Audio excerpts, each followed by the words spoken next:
Olá, pessoal. Para quem não sabe, me chamo Ricardo. Você está no canal Autismo Pensante.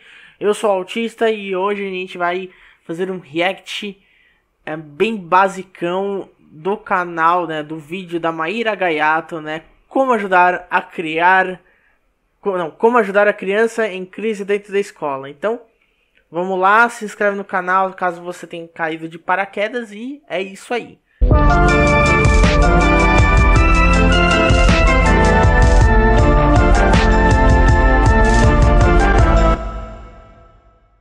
Então vamos analisar, né, o que a nossa especialista, né, em autismo tem a nos dizer, né, sobre esse tema, né, tão importante. Por que uma criança entra em crise? Entra em crise em casa, entra em crise na escola, entra em crise na rua.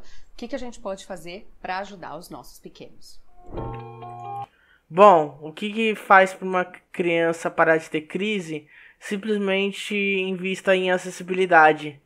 Pronto, até a próxima. Tchau! Brincadeira, gente. Vamos analisar direito esse negócio aqui. Vamos lá. Aproveitando os comentários dessa semana de volta às aulas, que os pais estão mega angustiados e os professores também. Viu? Especialista em autismo infantil, Maíra Gaiato. Sobre Vamos lá. Crises que estão acontecendo porque as crianças não sabem como se comportar na escola e os professores precisam que as crianças tenham comportamentos de alunos. Me fizeram pensar em quais são os motivos que fazem as crianças terem disrupção, né, terem comportamentos disruptivos dentro da escola, dentro de casa ou dentro das nossas clínicas. E eu afirmo para vocês. Eu fico imaginando o que esse pessoal quer dizer com comportamento disruptivo. Seria os STEAMs, né? Vamos ver, né? Na maior parte das vezes, as crises da criança são causadas pela nossa inadequação nos manejos. Repito, e eu sei que tem muita responsabilidade nisso que eu estou falando. Na maioria das vezes, as crises das crianças são causadas por nós que não conduzimos de maneira adequada e não conseguimos nos comunicar adequadamente com essa criança. É difícil? Claro que uma criança autista tem dificuldade na comunicação social. Isso faz parte dos critérios diagnósticos. Sim, a criança autista ela tem dificuldade de comunicação. E se você não se comunicar com a pessoa, né, é difícil você atender qualquer tipo de necessidade da pessoa. Agora não adianta você saber o que a pessoa tá querendo dizer e não aplicar, né, assim, o que é preciso ser feito, né, que basicamente é a acessibilidade, né. Não faz parte dos critérios diagnósticos a agressividade. Mas muitas vezes essa criança tem crises que podem ter causas e questões sensoriais. Sim, muitas vezes são questões sensoriais, perturbações, e ela entra em crise comportamental por causa disso. Muitas vezes por questões de flexibilidade mental, controle, elas querem e não conseguem fazer as coisas que elas tinham planejado e entram em comportamentos disruptivos. Mas muitas vezes, e na maioria das vezes... Tô começando a entender o que é comportamento disruptivo, pelo que tá dando a entender aí. E aí, tá passando coisa aqui na rua, né? Coisas de canal de baixo orçamento, né? Espero que vocês entendam, criançada. Às vezes é por causa da comunicação que não foi efetiva, nem a comunicação que nós fizemos para ela, porque a gente falou e depois faz a criança fazer, mas ela não entendeu e ela não se preparou. E aí, quando nós exigimos dela, ela se desorganiza. E também, muitas vezes, porque nós... Então, mas é o que eu tô falando. Se você tá exigindo que um peixe suba uma árvore, você tá se comunicando com o peixe, mas você quer uma coisa meio impossível pra pessoa fazer, né? Então, é meio foda, né? Nós não entendemos a comunicação da criança que, mesmo não sendo verbal, consegue e se expressa através de comportamentos que a gente precisa saber interpretar. Então, a maior causa de comportamentos inadequados vem por essa dificuldade na compreensão, na organização dessa comunicação. Quando uma criança entra em... Então, a comunicação é só parte do problema, né? Falta acessibilidade. Eu tô falando isso desde o início do vídeo. Crise, não é ela que entra em crise. Nós entramos. Ah, tu tá de sacanagem, Maíra. Tu tá de sacanagem. Quando uma criança entra em crise, todos nós entramos em crise. Pronto, todo mundo virou autista. Todo mundo é hipersensível, todo mundo tem meltdown agora. Vamos... Porra! Caralho! Em crise, porque é o sistema, é o ambiente, é a conjunção de fatores que levou a isso. Então, nós, adultos, profissionais, professores e pais, precisamos fazer a nossa parte. Qual é a nossa parte? Trabalhar e investir muito na comunicação, na compreensão dessa criança. Então, mas só comunicação, compreensão e interpretação, por si só não adianta. Se você não aplicar a acessibilidade, a principal barreira que existe dentro da deficiência, e no caso o autismo, né, porque o autismo é considerado uma deficiência, são as barreiras atitudinais. Não adianta você compreender, saber se comunicar com o outro, se você não aplica o diacho da acessibilidade.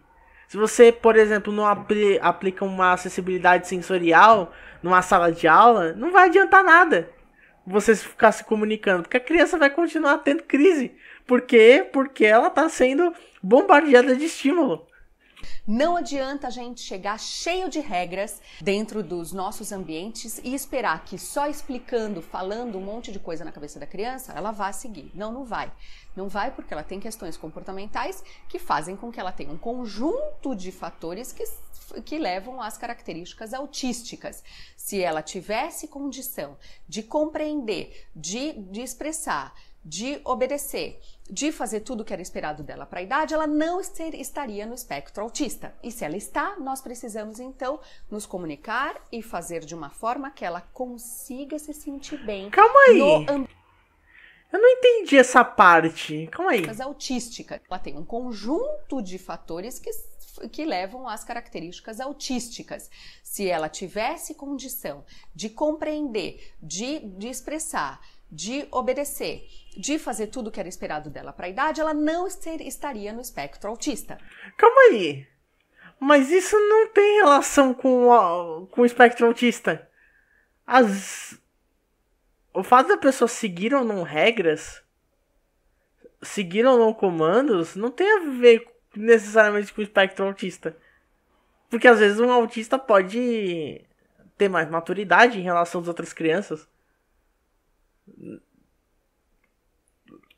Não sei o que acontecer. Se ela está, nós precisamos então nos comunicar e fazer de uma forma que ela consiga se sentir bem no ambiente que ela está. Estou dizendo isso porque essa semana eu ouvi um exemplo de uma criança na escola que começou a ir para aula essa semana e lá dentro já começou a ter uma série de problemas, porque as professoras queriam que ele ficasse dentro da sala, queria que ele fizesse as tarefas como os outros e ele tem necessidades sensoriais, tem outras questões, levou objetos de apego, objetos que ele produziu em casa, para mostrar para os colegas, os professores mandaram guardar, não deixaram ele ficar com esses objetos que podiam dar um suporte para ele ali naquele momento. E os professores, claro, são as regras da escola, não conseguiram entender que aquilo era muito... Eu fico tentando entender esse estudo, esse exemplo que ela deu, porque assim, vamos destrinchar esse negócio. Eu suponho que a escola já saiba que a criança é autista. Agora, supondo que a escola já saiba que a criança é autista, a criança chega na escola com um extintoy, né? Acredito que seja um extintoy, né? Um brinquedo que auxilie nessa estimulação, né? Nessa autoestimulação para não ter crise sensorial, né? Aí chega o professor e tira esse suporte da pessoa, da pessoa autista, criança. É claro que a criança vai surtar. Porra!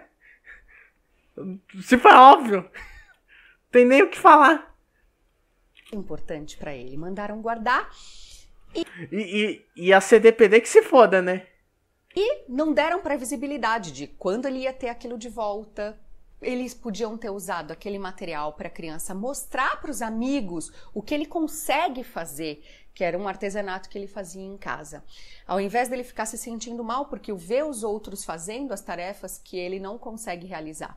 Então, explorar os talentos das crianças, deixá-las se sentindo bem ali dentro, mostrando o que elas fazem, dando regras em materiais concretos, fazendo quadro de rotina com previsibilidade, mostrando com consistência o que é preciso fazer. Sim, tem que ter quadro de rotina. Na verdade, isso não precisa ser necessariamente para autista. Isso é para qualquer criança, sabe? Você, da mesma forma que o pai e a mãe coloca imagens com tarefas para a criança fazer em casa, numa geladeira, na parede, isso é feito na escola. Não precisa ser autista para aplicar isso. Isso tudo vai ajudar. Professores, vocês estão capacitados? Vocês sabem como se comunicar, o que fazer com uma criança autista? Se vocês estão capacitados, se vocês têm quadro de rotina, se vocês têm professor auxiliar especializado, lindo, vocês estão fazendo a parte de vocês. Professor especializado, risos. Aí vocês podem começar a chamar os pais, ligar para os pais e pedir ajuda quando vocês precisarem, mas não no sentido de retirar aquela criança e tirar ela dali. No sentido de, pais, vem aqui nos ajudar a compreender o que será que aconteceu, o que a gente pode fazer aqui dentro de apoio, de auxílio para que o seu filho se sinta melhor, para que ele consiga nos obedecer mais. O que você faz em casa que funciona? Não no sentido de culpabilizar os pais, não no sentido de tirar aquela criança do ambiente. Isso eu tendo a concordar porque, assim, muitos pais acham que escola é depósito de criança, né? E, assim, os pais também fazem parte da educação, da vida escolar do filho, né? Então, assim, o professor também não vai adivinhar, né, qual é a necessidade da pessoa, né, que ela tá dando aula, né. Mas isso não quer dizer que o professor, principalmente o especializado em educação especial, né, que normalmente é a galera que faz esse curso, não deva saber pelo menos o geralzão do que tem que fazer, né, porque, enfim, educação especial, né, ou educação inclusiva tem que saber lidar com esse tipo de coisa, né? Não adianta ele levar para casa. O que ele vai fazer em casa que vai resolver as questões comportamentais de dentro da escola? Então, os professores fazendo as partes deles, pais, vocês façam.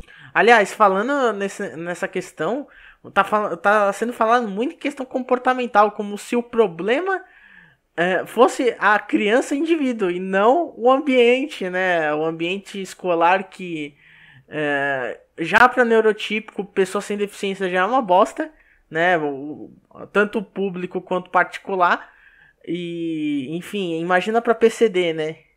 De vocês e se unam com a escola, porque eles também não conseguem fazer tudo sozinhos. Então se unam. E isso é culpa também da gestão, né?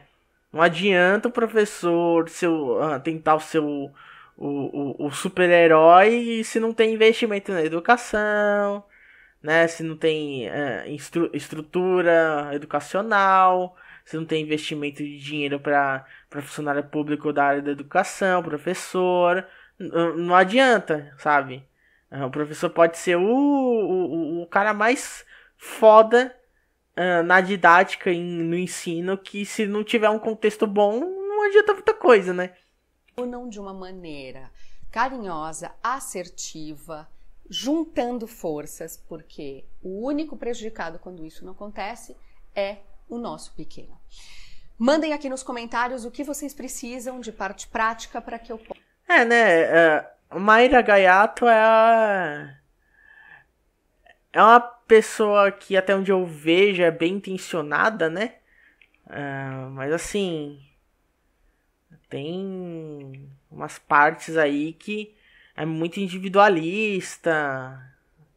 meio complicado, né? Então, é isso. A gente acaba lidando com gente que individualiza esse tipo de questão. Mas, né, é isso, né? Caso você tenha gostado do que eu falei, né?